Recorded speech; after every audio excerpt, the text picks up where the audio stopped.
सिया और चेतन ने केतन के लिए कॉन्ट्रैक्ट किलिंग की सुपारी दी थी, लेकिन क्या कारण रहा कि पूरा का पूरा प्लान फेल हो गया। केतन हत्याकांड में एक नया खुलासा हुआ है। सूत्रों के मुताबिक केतन की हत्या की साजिश सीधे किले पर ले जाकर धक्का मारने की नहीं थी, बल्कि उससे पहले उसे स्लो पॉइजन देकर मारने या फिर हमेशा हमेशा के लिए अपंग बनाने की पूरी प्लानिंग की जा चुकी थी।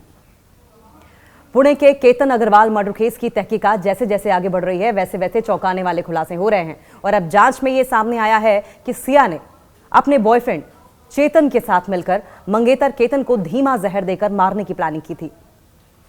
जी हां, सूत्रों के मुताबिक केतन की हत्या की साजिश सीधे किले पर ले जाकर धक्का मारने की नहीं रची गई थी, बल्कि उससे पहले उसे स्लो पॉइजन देकर मारने या फिर हमेशा हमेशा के लिए अपंग बनाने की पूरी प्लानिंग की जा चुकी थी।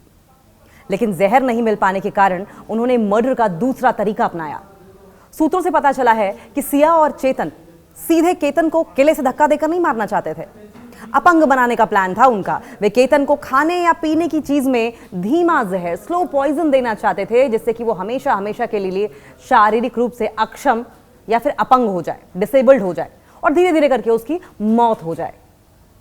जहर न मिलने पर उन्होंने तरीका बदल लिया। आरोपियों को अपनी योजना के मुताबिक स्लो पॉइजन या कोई ऐसा केमिकल आसानी से बाजार से उपलब्ध नहीं हो पाया। जहर न मिल पाने की लाचारी के कारण उन्होंने मर्डर का दूसरा तरीका अपनाया। और दूसरा तरीका क्या था? किले से धक्का देने का प्लान।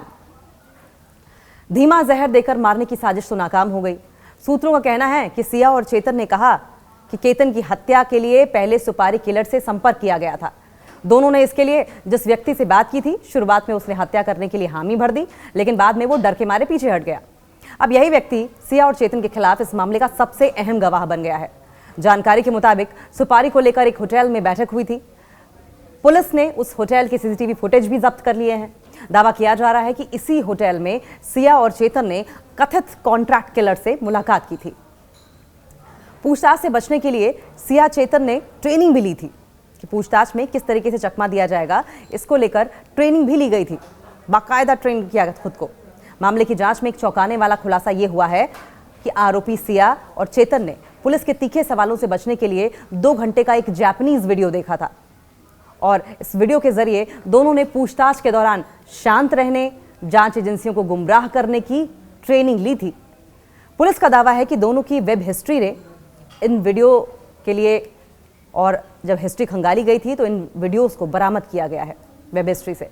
सिया चेतन ने खाटू श्याम मंदिर में ही शादी कर ली थी। एक और बड़ा खुलासा हो रहा है कि शादी तो इन्होंने पहले ही कर ली थी। और इसके अलावा एक वरिष्ठ पुलिस अधिकारी ने जानकारी ये दी है कि पुणे पुलिस की टीम ने सिया और चेतन की कथित शादी की खबरों की पुष्टि के लिए राजस्थान के खाटू श्याम मंदिर का दौरा भी किया था। पुलिस ने मंदिर पहुंचकर वहां की सीसीटीवी फुटेज मांगी, लेकिन कोई सीसीटीवी फुटेज नहीं मिला। पुलिस ने कथित शादी की आधिकारिक तौर पर पुष्टि नहीं की है और दोनों की कथित शादी की मिली हुई तस्वीरों को लेकर कहा कि इनकी सत्यता की जांच चल रही है। फिलहाल पुलिस इस पूरे मामले की हर एंगल से बारीकी से जांच कर रही है। सिया और चेतन की गुप्त शादी हुई थी। पुणे ग्रामीण पुलिस की डिजिटल फॉरेंसिक जांच में खुलासा हुआ है कि सिया और चेतन ने 4 महीने पहले ही परिवारों से छिपाकर गुपचुप तरीके से शादी कर ली थी। शादी के डॉक्यूमेंट्स का दबाव भी लगातार बना हुआ था। नवंबर में उदयपुर में केतन और सिया की डेस्टिनेशन वेडिंग होने वाली थी। केतन का परिवार होटल बुकिंग के लिए सिया का पहचान पत्र, आधार कार्ड और विवरण मांग रहा था। भंडाफोड़ होने का लगातार डर बना हुआ था। सिया को डर था कि अगर उसने डॉक्यूमेंट्स दिए तो उसकी पहली गुप्त शादी का सच सबके सामने आ जाएगा। और इसी घबराहट में उन्होंने केतन को रास्ते से हटाने का प्लान बनाया। 3 बार मारने की कोशिश की गई थी केतन को। पहला प्रयास जो किया गया, पहला एफर्ट 14 जून को किया गया था। सिया ने केतन को 14 जून को ही मारने की कोशिश की थी, लेकिन ऐन वक्त पर उसकी हिम्मत जवाब दे गई। इसके बाद उसने चेतन को मैसेज किया कि मुझ में अकेले ये करने की हिम्मत नहीं है, तुम भी आओ, हम दोनों मिलकर करेंगे। दूसरा प्रयास धीमे जहर देने की योजना थी। जहर की तलाश की गई जो नाकाम रही। तीसरा प्रयास 18 जून, जो लास्ट मर्डर कर दिया गया।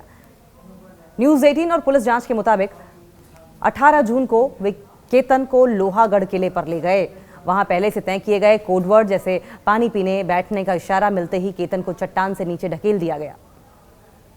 वेब सीरीज और दूसरे मर्डर केस से प्रेरणा भी ली गई। इंटरनेट सर्च हिस्ट्री से खुलासा हुआ है कि पुलिस ने दोनों के फोन खंगाले तो पता चला कि उन्होंने क्राइम पर आधारित कई वेब सीरीज, पॉडकास्ट और वीडियोस देखे थे, लगातार देखते रहते थे। हाई प्रोफाइल मर्डर केस की रिचार्ज। सिया के फोन की ब्राउजिंग हिस्ट्री से यह भी पता चला है कि उसने मेघालय के चर्चित राजा रघुवंशी मर्डर केस के बारे में पढ़ा था, जिसमें पत्नी पर हनीमून के दौरान पति की हत्या का आरोप था और वो सर्च कर रही थी कि उस केस में आरोपी को हाईकोर्ट से जमानत कैसे मिली। फिर आरोपियों की न्यायिक हिरासत बढ़ा दी गई। आरोपी अभी भी न्यायिक हिरासत में है और अब उनकी न्यायिक हिरासत बढ़ा दी गई है। आपको बता दें कि अदालत ने आरोपी सिया गोयल और चेतन चौधरी की न्यायिक हिरासत 14 दिनों के लिए 29 जुलाई तक और बढ़ा दी है। इससे पहले दी गई 14 दिनों की न्यायिक हिरासत की समय सीमा आज समाप्त हो रही थी, जिसके बाद न्यायालय ने हिरासत को आगे बढ़ाने का आदेश जारी किया। फिलहाल दोनों आरोपी येरवडा केंद्रीय जेल में न्यायिक हिरासत में बंद हैं।